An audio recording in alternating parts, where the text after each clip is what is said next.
नहारजी, सौभाग्यवती नहारजी,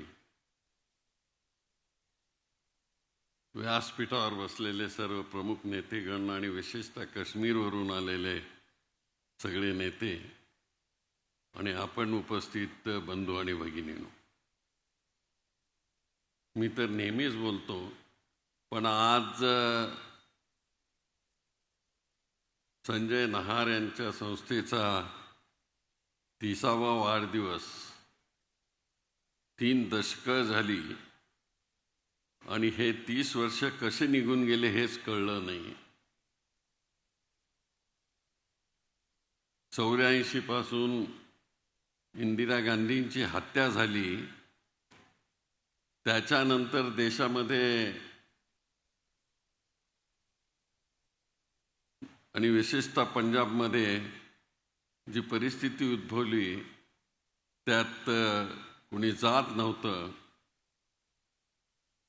पण नहारसारखा एक तरुण देशभक्त त्यांनी उडी घेतली आणि पंजाबमध्ये जाऊन त्यांनी काम केलं.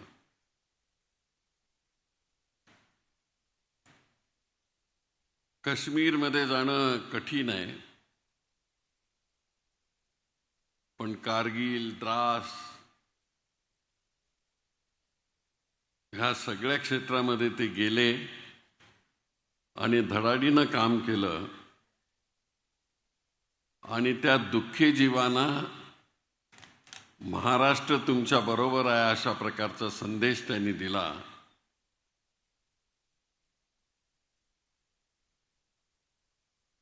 आणि तुम्ही ज्या दुःखातून जात आहात त्याच्याकरता म्हणून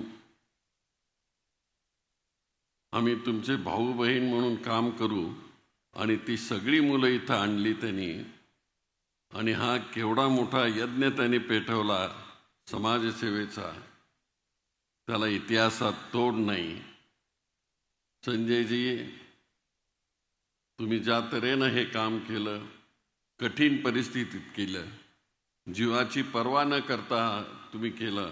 आजही तुमच्यावर हल्ले होतात, टीका टिप्पणी होते, तुम्हाला धमक्या येतात, पण तरी पण तुम्ही निडरपणानं हे काम करत राहता आणि सातत्यानं तुमच्याबरोबर साथ देणारे तुमची पत्नी, आमची बहीण, ती तुम्हाला साथ देते. तिलाही मनापासून धन्यवाद की तिच्या साथीमुळं तुम्ही खूप मोठं काम करता.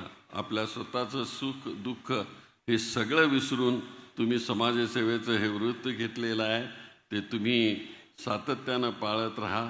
30 वर्षानंतरही पुन्हा तुम्हाला काम करायचं आहे. आज तुम्हाला हे संस्थेला 30 वर्ष पूर्ण झाली आणि तुम्हाला 61वं वर्ष लागलं. वाटत नाही असं तुम्ही 60 वर्ष तुम्ही पूर्ण केलीत. अजूनही तेच तारुण्य आहे तुमच्यामध्ये, तीच रग आहे आणि भगतसिंगाच्या नावाने तुम्ही ज्योत पेटवली, ती प्रेरणा आणि ती कृती तुमच्यामध्येच आहे. आणि ते करत असताना तुम्ही सातत्यानं जी धडपड करताय जीवनामध्ये, त्या धडपडीला आमचा सलाम.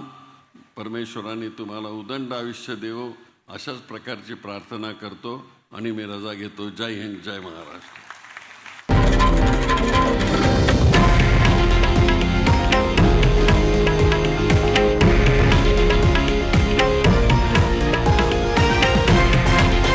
हे आहे देशातील नंबर 1 न्यूज नेटवर्क आणि आपण पाहत आहात TV9 मराठी, एकमेव.